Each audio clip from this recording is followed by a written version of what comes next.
Hello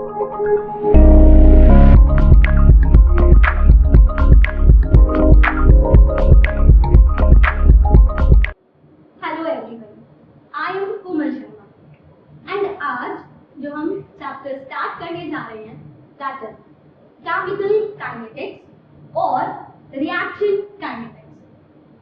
सबसे पहले हम डिस्कस करेंगे कि इस चैप्टर के नेम का क्या मतलब है, बट उससे पहले मैं आपको बताती हूँ कि ये चैप्टर आपके लिए बहुत इम्पोर्टेंट है। कुछ लोगों का मानना है कि इसके न्यूमेरिकल्स थोड़े से डिफिकल्ट होते हैं, बट मेरा मानना है कि अगर कॉन्सेप्ट क्लियर है तो कुछ भी चीज हार्ड नहीं है। मेरे लिए तो ये चैप्टर सच में इजी है और आपको जब चैप्टर समझ आएगा तो आप भी बाद में यही बोलोगे कि चैप्टर इजी है। तो स्टार्ट करते हैं इस पॉइंट पर कि हमारा चैप्टर हमें क्या एक्सप्लेन करने जा रहा है। तो देखिए, काइनेटिक्स वर्ड तो आपको अच्छे से पता है। काइनेटिक्स मतलब होता है स्पीड और रिएक्शन काइनेटिक्स मतलब आपके रिएक्शन की स्पीड। यही मतलब है केमिकल काइनेटिक्स और रिएक्शन काइनेटिक्स का। हम इस चैप्टर के अंदर किसी भी रिएक्शन की स्पीड के बारे में बात करेंगे। वो पॉइंट अलग है कि हम यहाँ पर स्पीड वर्ड यूज नहीं करेंगे, हम रेट वर्ड यूज करेंगे। बट अभी मैं आपको समझाती हूँ कि आप इस पूरे चैप्टर के अंदर इस पॉइंट पे डिस्कस करोगे कि किसी भी रिएक्शन की स्पीड क्या होगी। फिर आप डिस्कस करोगे कि किसी भी रिएक्शन की स्पीड किस किस फैक्टर पर डिपेंड करती है। देन हम पढ़ेंगे ऑर्डर ऑफ रिएक्शन क्या होता है, मॉलिक्यूलैरिटी ऑफ रिएक्शन क्या होता है। फिर आप एक न्यू टर्म को पढ़ोगे that is activation energy. Activation energy के बाद हम पढ़ेंगे कैटलिस्ट के बारे में। तो ये हमारे पास कुछ बहुत इंपॉर्टेंट टॉपिक हैं जो मैंने अभी आपको बताया। अब पहले हम इस चैप्टर के नेम से थोड़े कॉन्सेप्ट को क्लियर करेंगे। रिएक्शन काइनेटिक्स, रिएक्शन की स्पीड। पहले आप स्पीड के बारे में समझो, देन हम रिएक्शन की स्पीड के बारे में बात करेंगे। आप 9th क्लास से स्पीड का एक फॉर्मूला पढ़ के आ रहे हो। क्या है वो फॉर्मूला, देखते हैं। हमारे पास स्पीड का फॉर्मूला होता है डिस्टेंस अपॉन टाइम, राइट। ये तो इंपॉर्टेंट पॉइंट है कि स्पीड टाइम से रिलेट करता है। अगर मैं आपसे कहती हूँ कि आप अपने घर से अपने कॉलेज की तरफ जाते हो, तो आप अपने घर से कॉलेज जा रहे हो, तो आपने कुछ डिस्टेंस ट्रेवल किया। क्या वो डिस्टेंस मुझे स्पीड बताएगा? नहीं। आपने उस डिस्टेंस को कितने टाइम में कंप्लीट किया वो आपको स्पीड बताएगा। अगर आप दो फ्रेंड्स आप हो, दोनों एक ही पॉइंट से चलते हो एंड दोनों सेम फाइनल पॉइंट पर पहुंचते हो, तो डिस्टेंस दोनों का सेम है। अब किसने कम ड्यूरेशन लिया, किसने ज्यादा ड्यूरेशन लिया, वो डिसाइड करेगा आपकी स्पीड को। अगर आपने ज्यादा टाइम लिया है कंपेयर टू योर फ्रेंड, तो क्योंकि आपने ज्यादा टाइम कंज्यूम किया उस डिस्टेंस को ट्रेवल करने के लिए, इसलिए आपकी स्पीड कम है। और आपके फ्रेंड ने सेम डिस्टेंस को कम टाइम में ट्रेवल किया तो उसकी स्पीड ज्यादा है। तो अगर हम अपने फिजिक्स में स्पीड की बात करते हैं तो वहां पर आप डिस्टेंस और टाइम की बात करते हैं कि आपने कितना डिस्टेंस ट्रेवल किया और कितने टाइम में ट्रेवल किया। ऐसा नहीं है डिस्टेंस का कोई रूल नहीं है, डिस्टेंस का भी रूल है, बट अगर डिस्टेंस सेम है तो टाइम का ज्यादा रूल है। अब हम बात करते हैं अपने रिएक्शन की स्पीड के बारे में। आप मुझे पहले ये बताओ, आप रिएक्शन से क्या समझते हो? हम रिएक्शन से ये समझते हैं कि हमारे पास कुछ रिएक्टेंट होता है, उस रिएक्टेंट पर हम कुछ केमिकल रिएक्शन करते हैं एंड उससे वो प्रोडक्ट में कन्वर्ट हो जाता है। एक एग्जांपल लेते हैं, आप आयरन के एक पीस को लेते हो, तो जो आयरन का पीस है वो आपके लिए रिएक्टेंट है। अब आपके एयर में जो मॉइस्चर है, जो ऑक्सीजन है, उसने आयरन के सरफेस से रिएक्ट किया और उसे रस्ट में कन्वर्ट कर दिया। तो वो जो मुझे रस्ट मिला है दैट इज माय प्रोडक्ट। एक और एग्जांपल लेते हैं। एज्यूम करो आपके पास एक रिएक्टेंट ए है जो किसी केमिकल मतलब किसी केमिकल रिएक्शन की वजह से एक प्रोडक्ट बी में कन्वर्ट हो गया।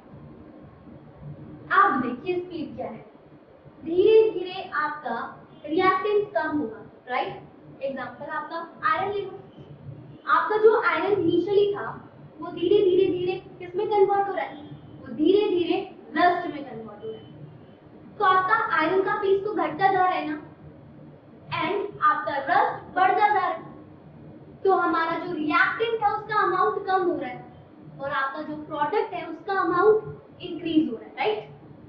इसका मतलब है टाइम के साथ साथ रिएक्टेंट घटता है और प्रोडक्ट बढ़ता है। और यहाँ पर हम अमाउंट की बात नहीं करते, कोई भी रिएक्शन किस पे डिपेंड करती है, रिएक्टेंट की कंसंट्रेशन पे। प्रेशर की भी बात करेंगे जब हमारी इक्वेशन होमोजेनियस होगी गैसेस स्टेट में। बट अभी आप समझो, तो मैं बोल रही हूँ कि मान लो स्टार्टिंग में मेरा जो रिएक्टेंट था उसकी कंसंट्रेशन A1 थी और आपके प्रोडक्ट की स्टार्टिंग में कंसंट्रेशन कितनी होगी, 0। अभी तो रिएक्शन स्टार्ट में नहीं हुई है, तो प्रोडक्ट कहाँ से बन गया, जस्ट स्टार्टिंग के पॉइंट की हम बात करते हैं। अब कुछ टाइम के बाद जो मेरा रिएक्टेंट है उसकी कंसंट्रेशन डिक्रीज होनी शुरू होगी। कंज्यूम करो, देन इसकी कुछ टाइम के बाद जो कंसंट्रेशन है वो A2 हो गई और इसकी कंसंट्रेशन इंक्रीज होनी शुरू होगी। बस स्टार्टिंग में आयरन था, रस्ट 0 था, 1-2 दिन के बाद कुछ रस्ट बन जाएगा तो 0 से वो इंक्रीज हो गया, बट आपका आयरन की कंसंट्रेशन डिक्रीज हो गई, राइट। तो आपका जो प्रोडक्ट है उसकी कंसंट्रेशन क्या होगी, इंक्रीज होगी। तो क्या हो रहा है, टाइम के साथ साथ कंसंट्रेशन चेंज हो रहा है। तो जो आपके रिएक्शन का काइनेटिक्स है, दैट मींस आपके रिएक्शन की जो स्पीड है वो किस पे डिपेंड करती है, वो डिस्टेंस पे डिपेंड नहीं करती है, वो डिपेंड करती है चेंज इन कंसंट्रेशन। अब आप कंसंट्रेशन रिएक्टेंट की कर रहे हो या प्रोडक्ट की, वो हम बाद में बात करेंगे, उस पर भी एक बहुत अच्छे से डिस्कस करेंगे, पर अभी मेरे कॉन्सेप्ट को क्लियर करना है आपको। तो हमारे पास जो रिएक्शन की स्पीड है वो किस पे डिपेंड कर रही है, change in concentration upon change in time. That means आपकी रिएक्शन की स्पीड ऑब्वियसली टाइम पे डिपेंड करेगी। अगर मैं एक ही रिएक्शन, अगर हम किसी रिएक्शन को करा रहे हैं और एक रिएक्शन ऐसी है जो कम टाइम कंज्यूम कर रही है, एक रिएक्शन ज्यादा टाइम कंज्यूम कर रही है, तो जिस रिएक्शन ने कम टाइम लिया मैं उसे फास्ट रिएक्शन कहूंगी और जिस रिएक्शन ने ज्यादा टाइम लिया उसे मैं स्लो रिएक्शन कहूंगी। साथ में आपकी रिएक्शन की स्पीड कंसंट्रेशन के चेंज पर भी डिपेंड करती है, तो उस पर भी डिस्कस करेंगे। अभी आपको समझ आया ना, हम रिएक्शन काइनेटिक्स या केमिकल काइनेटिक्स में अपने रिएक्शन की स्पीड के बारे में बात करेंगे और यहाँ पर आपकी जो स्पीड होगी वो change in concentration upon change in time. That means आप कंसंट्रेशन के चेंज अपॉन टाइम के चेंज पर बात करोगे। अब यहाँ पर पहले हमें ये समझना है कि हम इस पूरे चैप्टर में कौन से टाइप की रिएक्शन की बात कर रहे हैं। तो आप यहाँ पे समझो, हमने अपने रिएक्शंस को टोटल 3 टाइप्स में डिवाइड कर दिया। आपका first type very fast reaction. क्या मुझे बता सकते हो वेरी फास्ट रिएक्शन क्या होगा? आप देखो, speed equals to change in concentration upon change in time. तो अगर मैं टाइम को बहुत कम कर दूंगी तो मेरी स्पीड बहुत ज्यादा हो जाएगी, राइट। जिस रिएक्शन का टाइम बहुत कम होगा वो रिएक्शन एकदम से प्रोडक्ट में चेंज हो जाएगी। ऐसी कौन सी रिएक्शन होती है? आयनिक रिएक्शन। आयनिक रिएक्शन वो रिएक्शन होती है कि आप बीकर में जस्ट डाल रहे हो तो डालते रिएक्शन कंप्लीट, हमें पता भी नहीं चलता है प्रोडक्ट बन जाता है। तो आपकी जो आयनिक रिएक्शन होती है वो बहुत फास्ट रिएक्शन होती है, वो कुछ मिली सेकेंड एंड माइक्रो सेकेंड में ही कंप्लीट हो जाती है। तो मिली सेकेंड एंड माइक्रो सेकेंड बहुत कम ड्यूरेशन है, तो टाइम बहुत कम, स्पीड बहुत ज्यादा, very fast reaction. So very fast reaction are those reactions which are complete in very small time, millisecond और microsecond. और very fast reaction हमेशा आयनिक reaction होती है। रीजन आपको पता है, आयनिक reaction में जो reactant होते हैं उनमें बॉन्ड नहीं होता, तो आयनिक reaction में पुराना बॉन्ड टूटना नहीं है, न्यू बॉन्ड बनना नहीं है, इसमें सिर्फ कैटायन और एनायन का क्या होना है, अट्रैक्शन होना है। तो इसीलिए आपकी आयनिक रिएक्शन बहुत फास्ट होती है। बट हम वेरी फास्ट रिएक्शन के बारे में आज तक ज्यादा बातें फाइंड नहीं कर पाए हैं, उनके बारे में हमें इतना नॉलेज नहीं है। तो हम इस चैप्टर में आयनिक रिएक्शन की स्पीड पर डिस्कस नहीं करेंगे। अब चलते हैं हम वेरी स्लो रिएक्शन की तरफ। वेरी स्लो रिएक्शन जिसमें चेंज इन टाइम बहुत ज्यादा होगा, आपका रिएक्टेंट प्रोडक्ट में कन्वर्ट होगा बहुत धीरे धीरे। Example rusting of iron. Rusting of iron days और मंथ में होता है, तो ये भी बहुत ज्यादा स्लो है। तो इसीलिए हम इनकी स्पीड के बारे में भी इस चैप्टर में डिस्कस नहीं करेंगे। अब आपके पास आता है एवरेज रिएक्शन और मॉडरेट रिएक्शन। अब एवरेज रिएक्शन क्या होगा?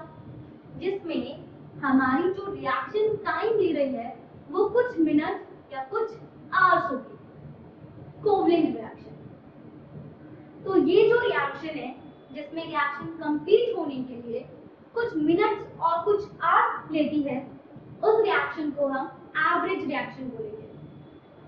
तो हम इस चैप्टर में आपकी एवरेज रिएक्शन के बारे में पढ़ेंगे।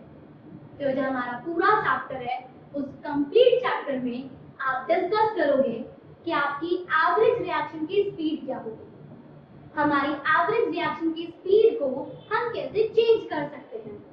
दैट मीन्स वो कौन कौन से फैक्टर हैं जिससे हम इसकी स्पीड, दैट मीन्स रेट को चेंज करेंगे या वो इफेक्ट होगी। देन आप उसकी ऑर्डर एंड मॉलिक्यूलरिटी को कैलकुलेट करना सीखोगे। साथ में हम एक टॉपिक पढ़ेंगे दैट इज एक्टिवेशन एनर्जी। तो अभी आपको चैप्टर समझ आया कि हमें चैप्टर में क्या पढ़ना है। हमें चैप्टर में स्पीड पढ़ना है जिसमें 3 टाइप की रिएक्शन है, very fast, very slow, average. और हम एवरेज रिएक्शन की स्पीड के बारे में इस चैप्टर में रीड करेंगे। तो अब हम आपकी जो स्पीड है, that means rate of reaction है, उसके बारे में बहुत डीपली डिस्कस करेंगे अपनी नेक्स्ट वीडियो में। आज के लिए इतना, थैंक यू।